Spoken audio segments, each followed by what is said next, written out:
ನಮಸ್ಕಾರ ಬಂಧುಗಳೇ, ಹೇಗಿದ್ರಲ್ಲ? Welcome to my YouTube channel Ammana Kanasu. ನಾನಿವತ್ತು ಆನಿಯನ್ ಚಿಕನ್ ಮಾಡ್ತಾಯಿದ್ದೀನಿ. ತುಂಬ ಟೇಸ್ಟಾಗಿರುತ್ತೆ. ಎಲ್ಲರೂ ಕೂಡ ಇಷ್ಟಪಟ್ಟು ತಿಂತಾರೆ. ಅಷ್ಟು ಚೆನ್ನಾಗಿರುತ್ತೆ. ಕಲರ್ಫುಲ್ಲಾಗಿ ತಿನ್ನೋಕ್ಕೂ ಟೇಸ್ಟಾಗಿರುತ್ತೆ. ನಾನು ಇದಕ್ಕೋಸ್ಕರ ಸೋಂಪು ತೊಗೊಂಡಿದ್ದೀನಿ 1 ಸ್ಪೂನು, ಕಸ್ತೂರಿ ಮೇಥಿ, ಚಕ್ಕೆ, ಲವಂಗ, ಅನಾನಸ್ ಹೂವು ತೊಗೊಂಡಿದ್ದೀನಿ, ಏಲಕ್ಕಿ ತೊಗೊಂಡಿದ್ದೀನಿ, ಮರಾಠಿ ಮೂಗು ತೊಗೊಂಡಿದ್ದೀನಿ, ಮತ್ತು ಕಲ್ಲು ಹೂವು ತೊಗೊಂಡಿದ್ದೀನಿ. ಇಷ್ಟನ್ನ ಪೌಡ್ರ್ ಮಾಡಿ ಎತ್ತಿಟ್ಕೊತೀನಿ. ಇದನ್ನು ಪೌಡ್ರ್ ಮಾಡಿ ಇಟ್ಕೊಂಡ್ರೆ ಎಲ್ಲದಕ್ಕೂ ಯಾವ ಟೈಮಲ್ಲಿ ಬೇಕಾದ್ರೂ ಯೂಸ್ ಮಾಡ್ಬೋದು. ಇದೊಂದು ಪೌಡ್ರ್ ಮಾಡೋದಷ್ಟೇ ಇರೋದು. ನಾನೊಂದು ಪ್ಯಾನ್ ತೊಗೊಂಡಿದ್ದೀನಿ, ಅದಕ್ಕೆ ಸ್ವಲ್ಪ ಆಯಿಲ್ ಹಾಕ್ಕೊತಾ ಇದ್ದೀನಿ. 1-2 ಸ್ಪೂನಷ್ಟು ಸಾಕು. ಅದು ಚಿಕನ್ನು ಎಣ್ಣೆ ಬಿಡೋದ್ರಿಂದ ಸ್ವಲ್ಪ ಸಾಕಾಗುತ್ತೆ.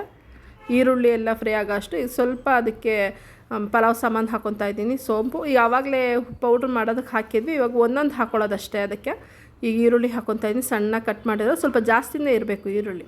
ಆನಿಯನ್ ಚಿಕನ್ ಅಂದರೆ ಸ್ವಲ್ಪ ಜಾಸ್ತಿನೇ ಇದ್ದಷ್ಟು ಟೇಸ್ಟ್ ಚೆನ್ನಾಗಿರುತ್ತೆ.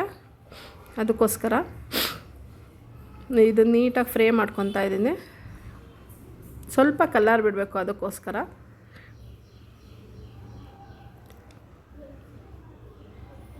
ಈಗ ಪೌಡ್ರು ಕೂಡ ಮಾಡಿರ್ತೀವಿ, ಮತ್ತು ಎಕ್ಸ್ಟ್ರಾ ಒಂದೊಂದು ಫ್ಲೇವರ್ಗೆ ಸ್ವಲ್ಪ ಜಾಸ್ತಿ, ಇನ್ನೂ ಸ್ವಲ್ಪ ಫ್ಲೇವರ್ ಚೆನ್ನಾಗಿ ಕೊಡುತ್ತೆ ಅಂದ್ಬಿಟ್ಟೋಸ್ಕರ ನಾನು ಈ ಥರ ಪಲಾವ್ ಸಾಮಾನು ಹಾಕ್ಕೊಂಡಿದ್ದು. 1 ಲವಂಗ, ಒಂದೆರಡು ಲವಂಗ, 1 ಏಲಕ್ಕಿ, ಮತ್ತು 1 ಪಲಾವ್ ಎಲೆ, ಚಕ್ಕೆ, ಒಂದು ಸ್ವಲ್ಪ ಸೋಂಪು, ಮತ್ತು ಅನಾನಸ್ ಹೂವು ಹಾಕ್ಕೊಂಡಿದ್ದೀನಿ. ಇವಾಗ ಇದಕ್ಕೆ ರುಬ್ಬಿರೋದಕ್ಕೆ ಹಸಿಮೆಣ್ಸಿನ್ಕಾಯಿ, ಕೊತ್ತಂಬರಿ, ಪುದೀನ ಇಷ್ಟನ್ನು ಮಿಕ್ಸ್ ಮಾಡಿ ರುಬ್ಕೊಂಡಿದ್ದೀನಿ. ಅದು ಕಲರ್ಗೋಸ್ಕರ ಅಷ್ಟೇ. ನೀರು ಹಾಕದೆ ಹಾಗೆ ಗಟ್ಟಿಗೆ ರುಬ್ಕೋಬೇಕು. ಗಟ್ಟಿಗೆ ರುಬ್ಕೊಂಡ್ರೆ ಚೆಂದ.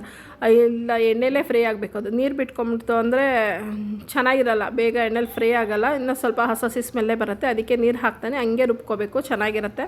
ಕಲರ್ ತುಂಬ ಚೆನ್ನಾಗಿ ಕಾಣಿಸುತ್ತೆ ನೋಡಿ. ಬರೀ ರುಬ್ಬಿರೋದೆ. ನಾನು ಅದಕ್ಕೆ ಹಾಕಿರೋದು ಹಸಿಮೆಣ್ಸಿನ್ಕಾಯಿ ಹಾಕಿದ್ದೀನಿ, ಮತ್ತು ಸ್ವಲ್ಪ ಕೊತ್ತಂಬರಿ, ಸ್ವಲ್ಪ ಪುದೀನ ಹಾಕ್ಕೊಂಡಿದ್ದೀನಿ. ಇವಾಗ ನೀಟಾಗಿ ಫ್ರೈ ಮಾಡ್ಕೊಳ್ಳೋಣ ಅದನ್ನು.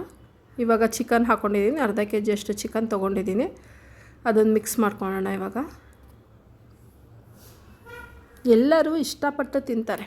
ಅದಕ್ಕೋಸ್ಕರ ನಿಮ್ಮ ಮನೇಲಿ ಮಕ್ಕಳಿಗೆಲ್ಲ ಒಂದೇ ಥರ ಚಿಕನ್ ಮಾಡಿದ್ರೆ ಸ್ವಲ್ಪ ಇರ್ಸು ಮುರ್ಸು ಆಡ್ತಾರೆ. ಇದೇ ಚಿಕನ, ಇದೇನಾ ಇವತ್ತು ಇದೇನಾ ಅಂತ ಕತೆ ಹೇಳ್ತಾರೆ. ಅದಕ್ಕೆ ಡೈಲಿ ಒಂದೊಂದು ಥರ ಮಾಡ್ಕೊಡ್ಬೋದು. ಅದು ಆವಾಗಲೇ ಪೌಡ್ರ್ ಮಾಡಿಟ್ಕೊಂಡಿದ್ದೀನಲ್ಲ, ಅದನ್ನು 1 ಟೇಬಲ್ ಸ್ಪೂನ್ ಹಾಕ್ಕೊಂಡಿದ್ದೀನಿ. ಸಾಕು, 1 ಟೇಬಲ್ ಸ್ಪೂನು. ಅದು ಫ್ಲೇವರ್ಗಷ್ಟೇ. ಅದನ್ನು ಇವಾಗ ನೀಟಾಗಿ ಮಿಕ್ಸ್ ಮಾಡಿ ಇಡೋಣ. ಮತ್ತು ಈಗ 1 ಟೊಮೆಟೊ ತೊಗೊಂಡಿದ್ದೀನಿ, ಚೆನ್ನಾಗಿ ಹಣ್ಣಾಗಿರೋ ಅಂಥದ್ದು 1 ಟೊಮೆಟೊ ತೊಗೊಂಡಿದ್ದೀನಿ. ಅದನ್ನು ನೀಟಾಗಿ ಮಿಕ್ಸ್ ಮಾಡಿಡೋಣ ಇವಾಗ. ಬೇರೆ ಎಕ್ಸ್ಟ್ರಾ ನೀರೇನು ಹಾಕಲ್ಲ, ಅದಕ್ಕೋಸ್ಕರ. ಇವಾಗ ರುಚಿಗೆ ಎಷ್ಟು ಬೇಕಷ್ಟು ಉಪ್ಪು ಹಾಕ್ಕೊತಾ ಇದ್ದೀನಿ.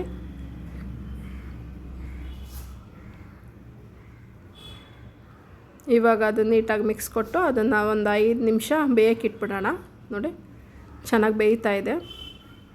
ಕಲರ್ಫುಲ್ಲಾಗಿ ಕಾಣಿಸ್ತಾ ಇದೆ. ಎಲ್ಲ ಕಲರ್ ಕೂಡ ಇದೆ. ಅದು ನೋಡಿದ ತಕ್ಷಣ ಇಷ್ಟ ಆಗಬೇಕು, ಅಷ್ಟು ಚೆನ್ನಾಗಿರುತ್ತೆ ಕಲರು. ಟೇಸ್ಟು ಕೂಡ ಹಂಗೆ ಇರುತ್ತೆ. ಈಗ ಇನ್ನೊಂದು ಸಾರಿ ಮಿಕ್ಸ್ ಮಾಡಿ ಒಂದು 10 ನಿಮಿಷ ಸಣ್ಣ ಉರಿಲಿ ಬೇಯಿಸೋಕೆ ಇಟ್ಬಿಡೋಣ. 10 ನಿಮಿಷ ಸಣ್ಣ ಉರಿಲೇ ಬೇಯಲಿ, ಚೆನ್ನಾಗಿ ಬೆಂದಿರುತ್ತೆ. ನೋಡಿ, ಎಣ್ಣೆ ಎಲ್ಲ ಬಿಟ್ಟಿದೆ, ಎಷ್ಟು ಚೆನ್ನಾಗಿದೆ. ಇದ್ರ ಮೇಲೆ ಸ್ವಲ್ಪ ಕಸ್ತೂರಿ ಮೇಥಿ ಇರುತ್ತಲ್ಲ, ಅದನ್ನು ಸ್ವಲ್ಪ ಉದುರಿಸಿದ್ರೆ ಟೇಸ್ಟ್ ಸಖತ್ತಾಗಿರುತ್ತೆ. ಯಾವ 5 ಸ್ಟಾರ್ ಹೋಟ್ಲು ಚಿಕನ್ಗಿನ್ನ ಕಮ್ಮಿ ಇರಲ್ಲ, ಅಷ್ಟು ಚೆನ್ನಾಗಿರುತ್ತೆ ಆನಿಯನ್ ಚಿಕನ್. ಒಂದು ಸರಿ ಟ್ರೈ ಮಾಡಿ ನೋಡಿ ಫ್ರೆಂಡ್ಸ್. ಈಗ ಸರ್ವ್ ಮಾಡೋಣ. 1-2 ಟೇಸ್ಟ್ಗೆ ಅಂತ ಸೌತೆಕಾಯಿ, ನಿಂಬೆಹಣ್ಣು ಮತ್ತು ಈರುಳ್ಳಿ ತೊಗೊಂಡಿದ್ದೀನಿ. ಇದನ್ನು ಅನ್ನಕ್ಕೂ ಕೂಡ ಕಲಿಸ್ಕೊಂಡು ತಿನ್ಬೋದು, ಅಷ್ಟು ಚೆನ್ನಾಗಿರುತ್ತೆ. ಮಾಮೂಲಿ ಚಪಾತಿ, ಪೂರಿ ಇದಕ್ಕೂ ಎಲ್ಲ ಚೆನ್ನಾಗಿರುತ್ತೆ. ಕಾಂಬಿನೇಷನ್ ತುಂಬ ಚೆನ್ನಾಗಿರುತ್ತೆ. ನನಗಂತೂ ತುಂಬ ಇಷ್ಟ. ಮನೆಯವರೆಲ್ಲ ತುಂಬ ಇಷ್ಟಪಟ್ಟರು ಈ ರೆಸಿಪಿನ. ಸಖತ್ ಇಷ್ಟ ಆಯಿತು. ಆನಿಯನ್ ಅದ್ರ ಜೊತೆಗೆ ಜಾಸ್ತಿ ಆನಿಯನ್ ಕೂಡ ಇರುತ್ತಲ್ವ, ಇದ್ರ ಜೊತೆಗೆ ಕ್ಯಾಪ್ಸಿಕಮ್ ಯೂಸ್ ಮಾಡಿದ್ರೆ ಅದು ಬೇರೆ ಥರ ಆಗೋಗುತ್ತೆ. ಅದಕ್ಕೆ ನಾನು ಇವತ್ತು ಕ್ಯಾಪ್ಸಿಕಮ್ ಯೂಸ್ ಮಾಡಿಲ್ಲ, ಬರೀ ಆನಿಯನ್ ಅಷ್ಟೇ ಹಾಕಿರೋದು. ಅದರಿಂದ ಟೇಸ್ಟು ಸಖತ್ತಾಗಿ ಬಂದಿದೆ. ಆನಿಯನು ಮತ್ತು ಟೊಮೆಟೊ ಇವೆರಡೇ ಜಾಸ್ತಿ ಯೂಸ್ ಮಾಡಿರೋದು.